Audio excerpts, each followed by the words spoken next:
Okay, right, so the third sort of sequence of the NMR splitting pattern type videos, I think this is about number 7 or 8 in the overall NMR sort of thing. This is the third one. I'm moving on, I'm moving up a step, otherwise I'm going to be here all day with this. Okay, so try and keep this quick. Let's go around the other way. Now what I've got here are 2 NMR spectra. Okay. This is the way you've got to go in exam type questions. You're given that information, you're probably going to be given some other information in the question to allow you to deduce a few other things you'll see soon enough. But the question is, deduce the structure of this and deduce the structure of that based on the splitting patterns, based on the NMR spectrum. I'll give you one piece of information. They are both esters. So immediately you can do this. Let's do the deduction over here. That is definitely going to be in the molecule. Likewise, if there's an ester, that is definitely going to be in the molecule. Okay, so you've got to work out what's here and what's there. Okay, now if you're faced with this in the exam, there's always, in an exam type question, there's always going to be a starting point. Whether you deduce the structure correctly or not is fine, you'll get full marks if you do. But what I would say is always do a table to show that you know what's going on, because even if you get the structure deduced wrong, you will get marks as consequential marks for doing the table. So I'm going to squeeze the table in here. I'm going to have the table is going to be chemical shift. All you're doing is basically analysing the spectrum, but there's marks to be had. Environment, integration and split underneath. Now ideally you stop the video, you do it, because these are fairly straightforward. Okay, right, so let's have a look. Environment, I don't know which way to go here. Let's see. Let's go from right to left. Environment, splitting environment, you've got to be accurate. So let's say that's at 0.5. 0.5. Environment at 0.5 is, so again, a load of methyl stuff. Okay. Looks like that. Yeah, no problem with that. 0.5, integration 3, splitting, split into a triplet. All you're doing is going through. So number 2 here, well, second group, what have you got here between 2 to 3? Let's call it 2.4. Right, what's a 2.4? Looking at the data sheet, which is what I would hope to see, is this, because you're going to have one of these, haven't you? CC double bond O. Okay. It's talking about these. I've got enough space here. Oh, triplet. Right. Okay. Amy's in that environment. There's 2 split into a quartet. Okay. And finally, this one here on its own, that tells me something. It's on its own. It's in the environment 3 to 4, so let's put 3.5. Okay, that environment there is penny, HC. I need one of them if I've got an ester. It's over here. It's this stuff over here. Is it right? It's got an integration of 3. It's a singlet. Okay, now while we're on it, let's do this one before we start getting to the fun bit. Let's call it 0.7. You've got to be accurate when you're doing your chemical shifts.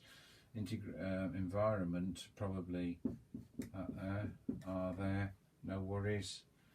Integration of 3, split into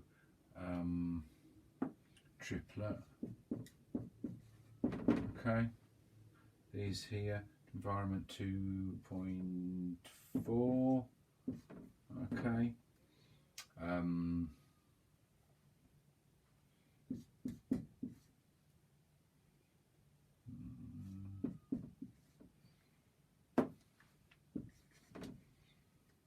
Unsplit singlet. Interesting. it'll be those over here unsplit into a singlet. And there's 3, so yeah, I can tell. Okay, so over this one now, 3 to 4, which is this end of the molecule, right? So chemical shift, I don't know, 3.5, right there. Then quickly, I've got to go quite fast. I'm going to run out of space on my iPad, basically. Struggles, it'll just get full up. So 3 to 4. So what's going on here? Come on, concentrate, Tim, concentrate. Single bond O. There's 2 in that environment, split into 4. So quartet. Right. You follow my logic, you follow my reasoning, but this is where you got what you got to do. Okay, right.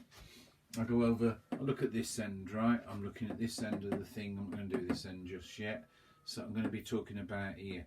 So how many protons are there attached to the carbon attached to the single bond O? Answer, there's 3. Are they split? No, they're isolated.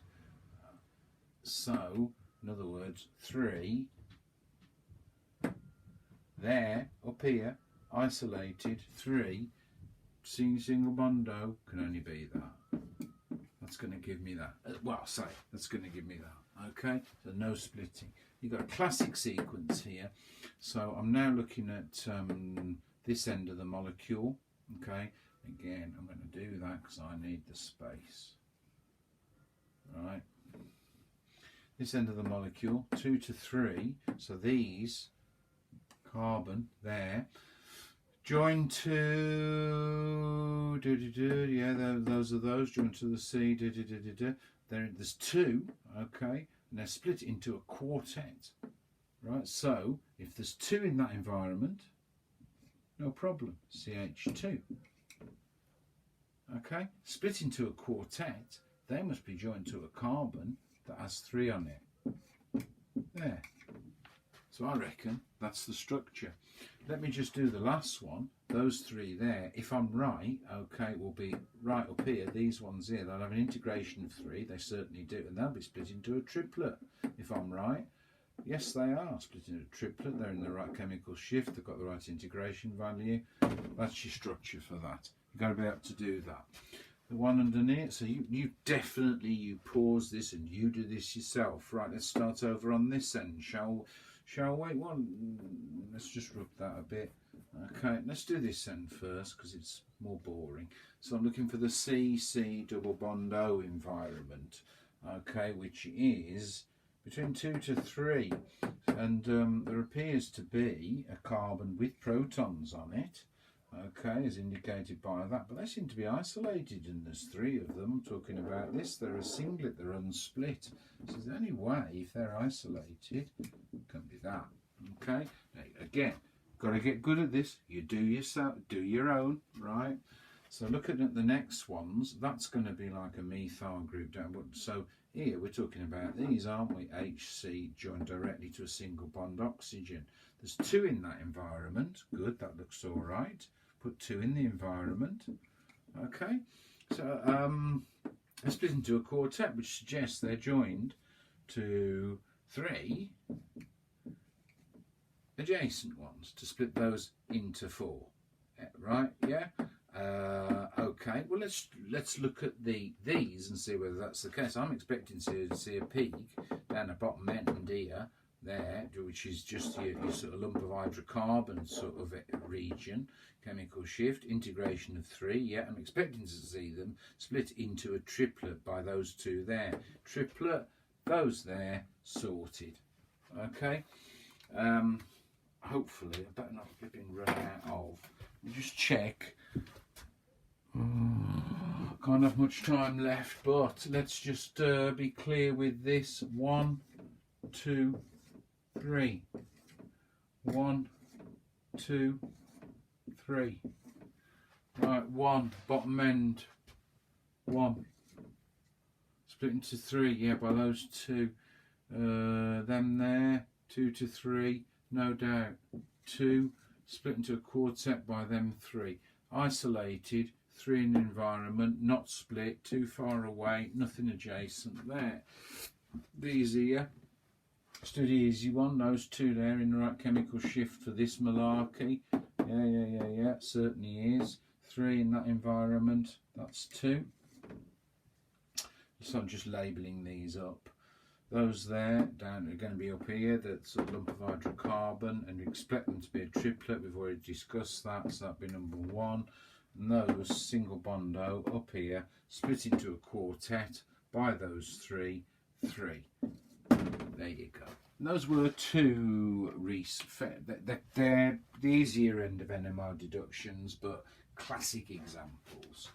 Okay, guys, I'll leave it there. Thank you very much for your time. Yeah, and like I say, a couple of 3 more to do if you can stand any more. But that's the way it is. I'm going to get through this, and that's it. Okay, I'm going to teach this, and I'm going to get through the course, and I'm going to do it properly, whether you like it or not. So if you're utterly bored to the point at which you cannot, the only thing you can possibly think about doing is learning NMR spectroscopy from Tim, then you're in a sad way. No, I mean, that's excellent. Okay, well done, guys. I'll see you later.